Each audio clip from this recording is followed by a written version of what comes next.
संस्कृत व्याकरण में स्वर संधि तो हम लोग पढ़ लिए हैं। आज व्यंजन संधि का एक छोटा सा टॉपिक इसमें था, उसको आप ध्यान दीजिए। व्यंजन देखिए दोनों में अलग अलग लिखा हुआ है। एक में ऊपर बिंदी दिया हुआ है और एक में बिंदी नहीं दिया हुआ, पंचमाक्षर दिया गया है। तो इसको थोड़ा सा समझ लें। यह बिंदी जो होता है आगे पंचमाक्षर बन जाता है। अगर आप बिंदी नहीं देना चाहते हैं तो पंचमाक्षर देंगे। कौन? यहां देखिए, ज है ना, ज कोई किस में आता है, किस वर्ग में आता है? ज वर्ग में आता है। ज वर्ग में क्या होता है? च, छ, ज, छ, इया है ना। किसमें है? च वर्ग में। तो इसका जो इया है, इसका आधा, ठीक है। इसको ऐसे भी लिखते हैं हम लोग, और इसके आधा को ऐसे भी लिखते हैं। इसको हटा देंगे।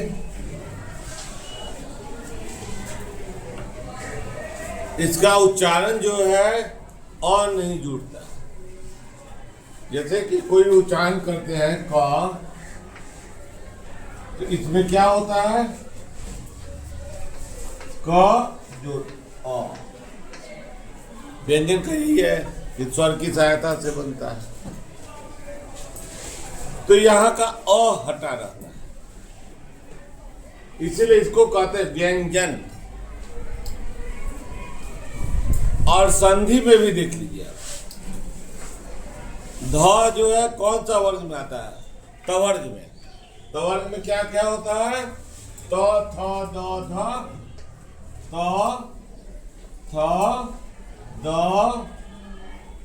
ध और न। तो इसका पंचमाक्षर देखिए आपको, पहला, दूसरा, तीसरा, चौथा, पंचमा।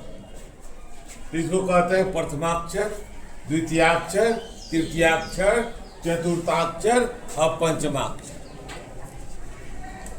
यह पंचमाक्षर जो है आधा बंद कर दिया, मतलब कि उसमें का अ अलग हो जाता है और जुड़ जाता है। यही जो है आगे में बिंदी हो जाता है। तो प्रायः बच्चे क्या करते हैं कि बिंदी के बदले केवल न लगाते हैं, आधा न नहीं। जो अगला वर्ण है उस वर्ण का के वर्ग का अंतिम अक्षर, इसको हम लोग पंचमाक्षर कहते हैं। जैसे व्यंजन में ज का अंतिम अक्षर कौन है? यहाँ। तो यहाँ पर इस बिंदी के बदले कौन है? यहाँ।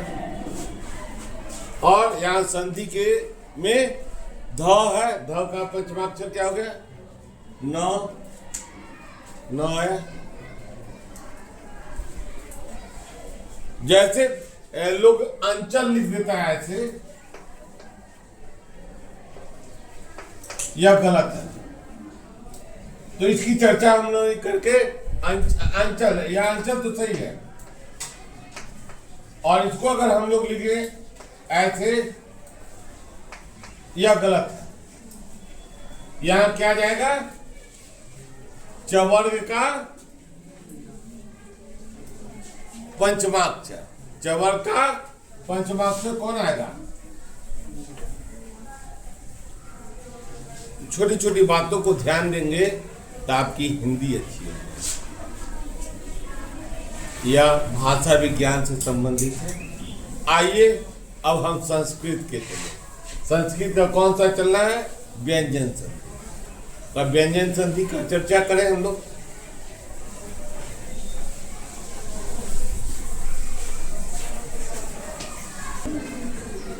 देखिए क्या कह रहा है व्यंजन संधि में। देखिए उच्चारण इसका, झलाम जसोवांति, झलाम जसोवांति। यह क्या है? यह प्लूत है, आपको बतलाए हुए है। स्वर जो है 3 तरह का, कौन कौन? हाँ बोलो, हरत, दीर्घ और प्लूत। यह प्लूत है, समझे? बताए थे ना। तो अब चले हम लोग, क्या है? झलाम जसोवांति।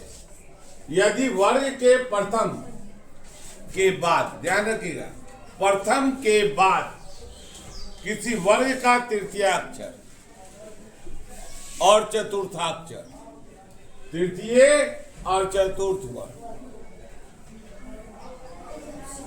रहे, या य व र ल, य र ल व, यह कौन सा है? य र ल व।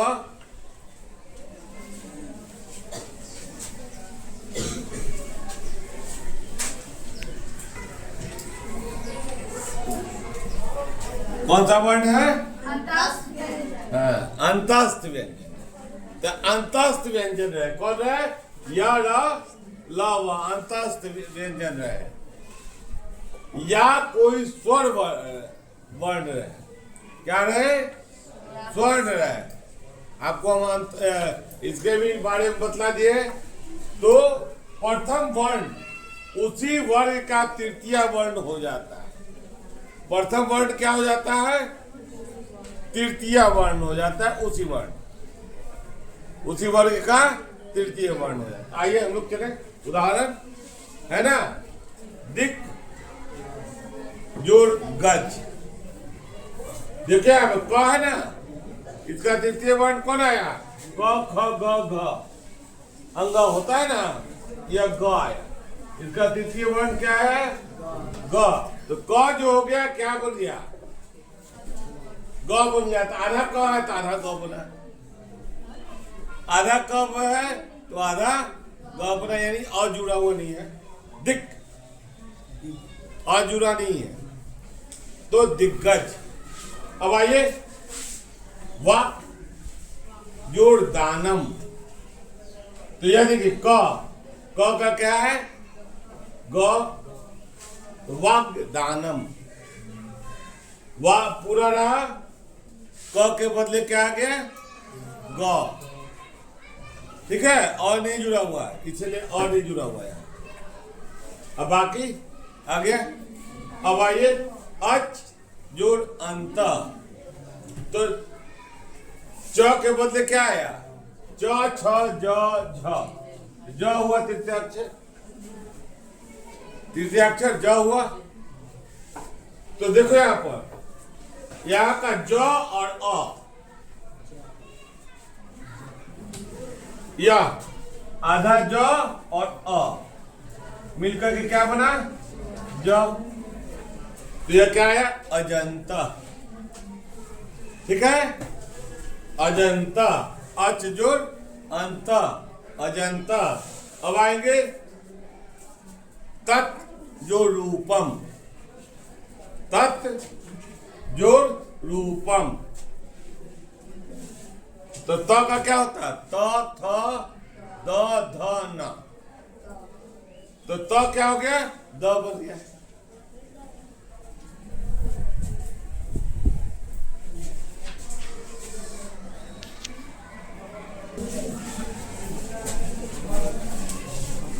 तो क्या बन गया?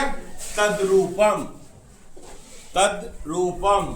अब आइए, जगत जोड़ी, त है और ई, तो त था द हुआ ना, तो क्या बना? जगदीश। यह संधि विच्छेद आपको हिंदी में भी पूछता है, तो इसको अवश्य बनाइए और समझने का प्रयास कीजिए। जब आप हिंदी व्याकरण से आगे बढ़ेंगे, ग्रेजुएशन करेंगे, पीजी करेंगे, उस समय इन सबको याद करने में बहुत काम है। संस्कृत की भी जरूरत पड़ेगी, इन सब बातों को ध्यान रखें। आइए हम लोग दूसरा चले।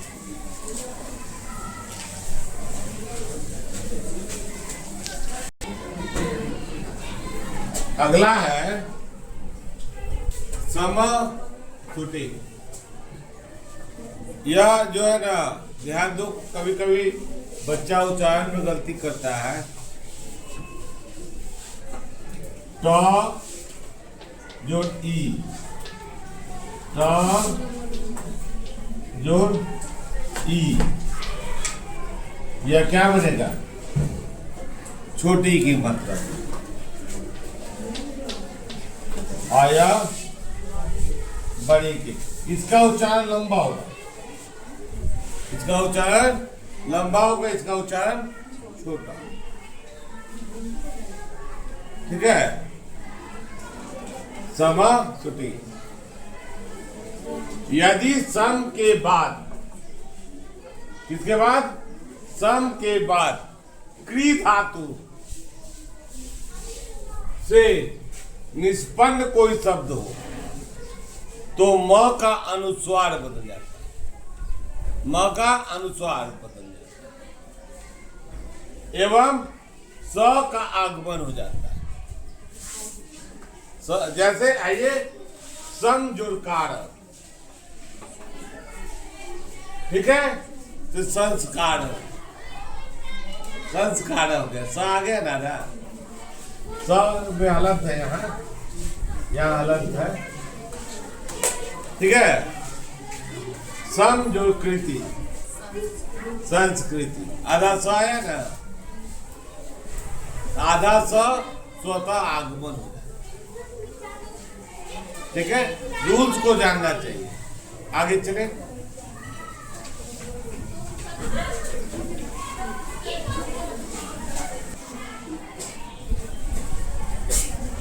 अगला है यरो नुनासिके नुनासिको वा। फिर से यरो नुनासिके नुनासिको वा। यहाँ दो जगह प्लुत है, दो जगह प्लुत है। यदि वर्ग के प्रथम वर्ग के बाद पंचम वर्ग आए, कौन नासिका कौन होता है? और नासिका पंचमाक्षर होता है, क्योंकि उसको उच्चारण करोगे तो यहाँ पर नाक के पास हल्का झंझनाहट अनुभव अंग है ना, यहाँ नाक के पास झंझनाहट अनुभव होता है। ठीक है, तो आवाज ज्यादा नहीं। कह रहा है कि यदि वह पंचमाक्षर होता है तो प्रथम वर्ग के बाद पंचम वर्ग आए, उसी वर्ग का आए तो प्रथम के स्थान पर उसी वर्ग का तृतीय हो जाता, तृतीय या पंचम का प्रयोग हो जाता है। तृतीय का प्रयोग होगा या पंचम का प्रयोग होगा। जैसे वाक्मय, तो पंचमाक्षर क्या है? क का, क ख ग घ अंग, क ख ग घ तो वांग्मय, वाक्य जोड़मय वांग्मय। यह विसर्ग है तो मया हो जाएगा, वाक्य जोड़मय वांग्मय। प्राक जोड़ मुख प्रांगमुख, प्राक जोड़ मुख प्रांगमुख। जगत जोड़ नाथ जगन्नाथ। ठीक है, जगत जोड़ नाथ जगन्नाथ। महत जोड़ नाम महना, है ना, डबल ना।